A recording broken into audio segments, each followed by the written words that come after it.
Hello, it's Maryon, and I'm here this evening answering your questions live. So I gathered a few questions that have been sent in. If you've got any more, please send them in. And I'm trying to come on live before the holidays on a regular basis so that I can answer some of your questions and try and make this time a bit more bearable for you, because I know it gets very stressful this time of the year. And there's a lot on our minds, a lot to think about, and a lot to prepare for. But if we're feeling bad, we're at a very big disadvantage to start with. So first of all, I hope you've got yourself a drink and you're going to sit with me. I've got mine here, my lovely herb tea. And I'm 5 hours behind the UK at the moment because I'm in New York. I'm not usually in New York this time of the year. So some of you know my husband's ill and he's been in hospital for quite a while, the last few weeks, but he's out now.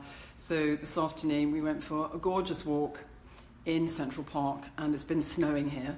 So we really did appreciate the scenery, and I think it made me remember about just being in the moment and being really grateful no matter what's going on in your life. And we all have things that happen, come and hit us from left field, different things going on in our family that we can't always control, and it can get us down, especially this time of the year.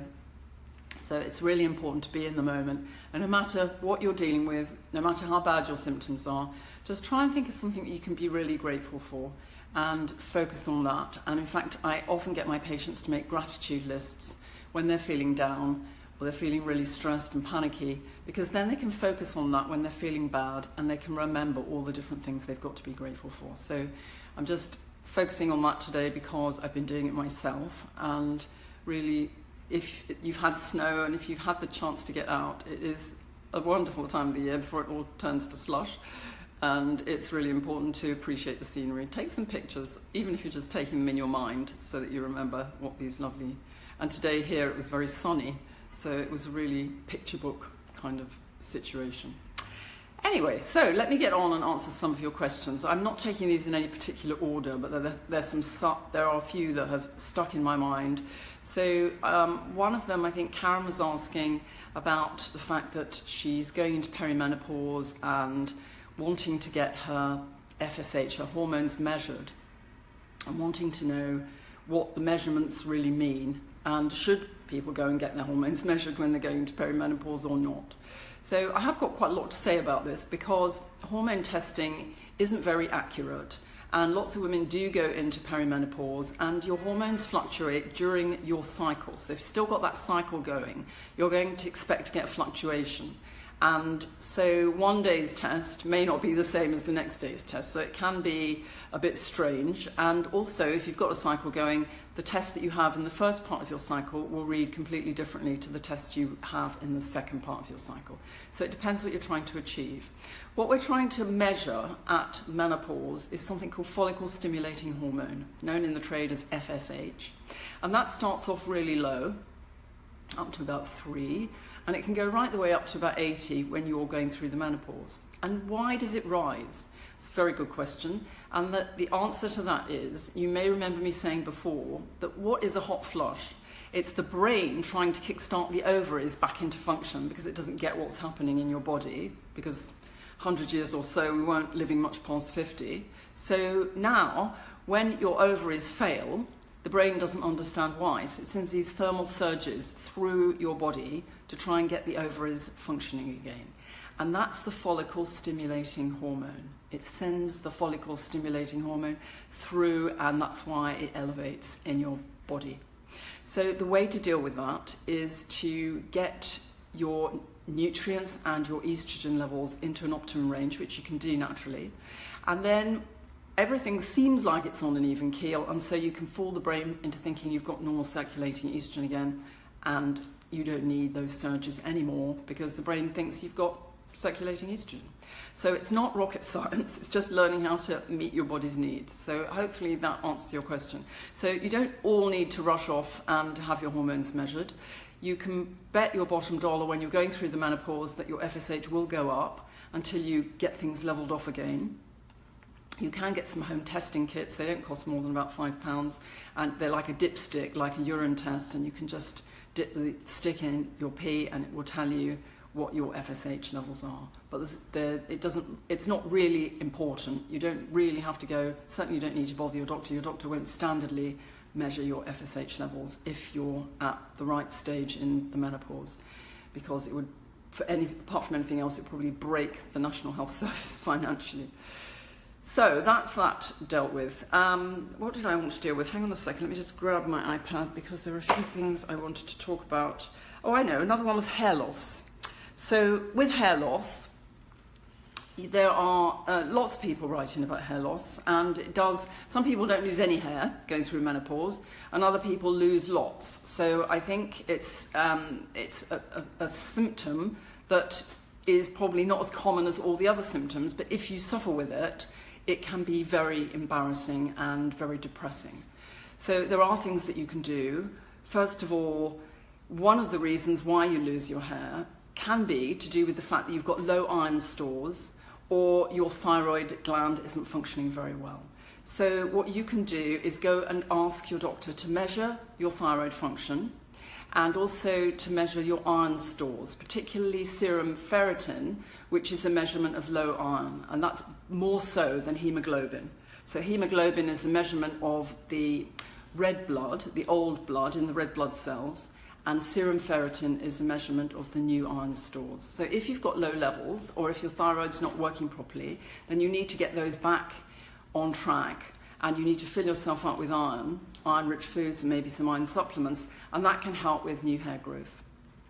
Another reason it can happen is because, again, your estrogen levels are falling, so you need to tank up with naturally occurring estrogen little and often. So that means having some soy in your diet, all kinds of different soy milk, soy yogurt, edamame beans, tofu if you like it, some linseeds, the golden linseeds or flax seeds, and you can take Promensil, the red clover pill that's standardized as well. So you can mix it up, so you've got lots of different isoflavones. And if you do suffer really badly with hair loss, then there are some supplements that you can take. So if you go to the shop on my website and enter the code when you check out Midlife Switch 2017, you'll be able to get 10% discount on all the supplements. So you've got something in there called Norkin, which has been shown to help to improve hair growth. You've got another supplement called Fluorescein, which has also been shown to help. And there's another one called Maxi Hair. So the clinical trials on the hair supplements are quite good, on Norkin particularly, and Fluorescein. So you can go and try those. Don't try them all together, just try one at a time and see what works for you. And because the hair takes a long time to grow, you need to give it a while before you decide whether it's working for you. But certainly getting yourself into really good nutritional shape is very important. So another question I think I had was from, I can't remember who asked this question, but lots of people again ask about anxiety. And I wanted to give you a few first aid tips, because I have talked about anxiety before, but a lot of women get panic attacks and palpitations. Their heart seems to beat faster, they feel very anxious, and they feel scared sometimes because the anxiety seems to take over. So even if you've been a most confident person before, the anxiety can be unnerving, and it can make you lack confidence. It can give you brain fog, because you get so caught up with the panic that you can't think straight, and it can obviously make you less productive in the workplace, or less decisive when it comes to making decisions, if you've been good at making decisions before. So the first thing to do with anxiety is make sure you're not having any caffeine at all. You need to ditch all caffeine. That's tea, coffee, chocolate, and anything that contains cola, anything that contains caffeine, even decaffeinated drinks. You're better off to have some herby tea or some dandelion coffee, something that doesn't have any caffeine in at all. So that's probably the very first thing. Second thing is make sure you do some mindful deep breathing and plenty of relaxation, so that you either do a proper meditation, or if you can't meditate, then use an app like I do. You can use Headspace or the Pazizz app, anything that suits you. I like Pazizz because it takes you into a really deep, relaxed state and brings you out again. That's very popular with my patients, so you can do that. If you're not taking antidepressants, then there are a number of herby supplements that you can take. They're called adaptogens, adaptogenic herbs, that help your body to cope with stress. So if you're feeling tense and panicky, then you can take some valerian, or you could take maybe something like ashwagandha, or rhodiola. And I'll put some links in the group afterwards just to give you an example of some of the things that you can do. So I think it's really important if you are feeling really down and you're noticing you've got mood swings, you're feeling a bit depressed, which a lot of people say they are. They just feel like the joy has gone out of their lives. So again, if you're not taking antidepressants, you can take some St. John's wort. But the thing is, and that has been shown to help. In fact, in Germany, it's more commonly prescribed by doctors than antidepressants, and it really does help to lift your mood.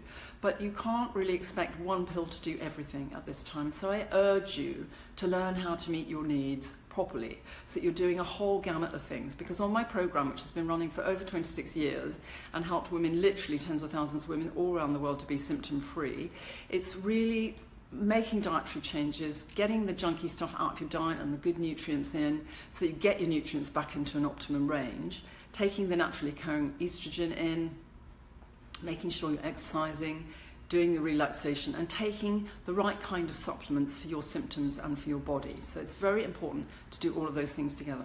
But obviously it's coming up to the holidays and you want to do the quick fix, which is why I'm trying to focus on a bit of first aid. And that brings me to the next question, which are hot flushes and night sweats, because this is such a common thing to occur at the time of the menopause, and it can just make you feel completely rubbish. First of all, you get embarrassed and sweaty during the day, and that could be a nightmare. But if you've got the night sweats as well, that can seriously disrupt your sleep, so that you're feeling awful during the day because you're lacking sleep. And not to mention not very sexy in the night because you're just perspiring and you don't want to be touched, because that makes everything worse. So it doesn't do a great deal for your self-esteem or relationships, let alone your brain. And it can just, if it goes on for any length of time, it can just leave you feeling like a washed out dish rag. So again, trying to get the flushes under control and the night sweats takes a bit of time. We're finding on the boot camp that within 5 to 6 weeks, the women are feeling seriously better, and they are noticing that the flushes are either gone or being controlled. So, but it does take a bit of time, and obviously we haven't got all that time between now and the holidays. But again, the thing to do is make sure you're not having spicy foods or very hot drinks. If you've made a drink, let it cool down a bit. And you don't want to go for a hot curry because that will bring on a flush. Rushing brings on flushes. So you want to really ditch the caffeine and all of those things. And then make sure you've got plenty of naturally occurring estrogen in your diet, little and often again, because the estrogen receptor sites don't stay full for very long. And then the other thing you can do, which is the first aid tip for today for the hot flushes and night sweats, is you may have heard me talking this week about the new range of clothes, the underwear, tank top and the pants that you can get made by Become. And that's been made from really intelligent fabric that helps to regulate your temperature in your body. So it helps when a flush is coming on, it helps to keep you cool. And then between the layers of this really fine silky fabric, which I find amazing when you look at it, it traps the perspiration in there and stops the odour. And then it's also got the capability to warm you up again if you're feeling chilled after the flush. So that's a really good thing to lay your paws on in the short term, because you can wear the top during the day and you can wear it at night, and the pants as well. And it just helps to keep you in the driving seat and to minimise your flushes. So I would try and mix it up a bit, do some of the longer term things, but it's quite hard. I can't promise you're going to be symptom free this side of the holidays, but I can hopefully help you take the edge off some of your symptoms. So please do keep your questions coming in again. I'll be back probably, I think, Tuesday this week to answer some more questions. And we've also, I think I've got various other things going on. Don't forget there's the Advent calendar. If you haven't been there, you've got lots of catching up to do. We couldn't put it all in the group, unfortunately, because the technology wouldn't deal with it. So you just need to go to my website, MaryonStewart.com, and you'll see it there on the homepage. And every day there's something new in the Advent calendar. Some days it's films, some days it's information, but there's something there every day. And also I've got some information there about some supplements as well as foods. We've got a special coming this week with all the Christmas foods that you can go and buy, and some nice recipes, things that you can make that will fit in within the parameters of this particular approach and this diet. So you've got that to come as well. So lots of different treats. And then on Friday, we've got the draw again for the goodie bag. Last week's goodie bag was worth over £200, and we'll try and do even better this week. Lots of fabulous products in there to be won. Again, you just need to go to my website, click on the Advent calendar, and it will bring up the box where you can log in to register for the goodie bag, and hopefully you'll win one. So lots of things for you to do. Try and do lots of planning this month, because I think planning makes life a bit easier. So you want to be doing online shopping rather than rushing around crowded shops. Make yourself a list of what you've got to do, food-wise, present-wise, whatever it is, and try and get yourself organised so that you've got a lot of little helpers who can help, so that you don't have to be stressed and leaving everything to the last minute. So that's important too. So hopefully that's helped. If you've enjoyed these films, please put lots of likes at the end, because I need to know which content the group liked the best, and I really appreciate your feedback. So please join me again on Tuesday, and watch out in the meantime for all the different things that we've got going on during this month.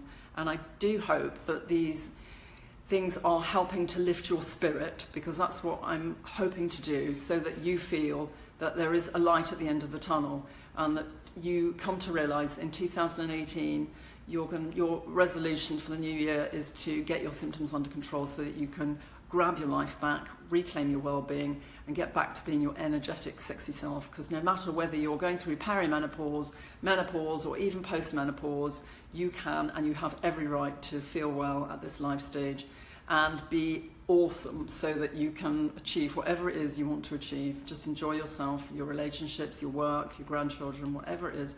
You can enjoy life and feel like an empowered woman. So hopefully you will be. Good. I'll speak to you soon. Bye-bye.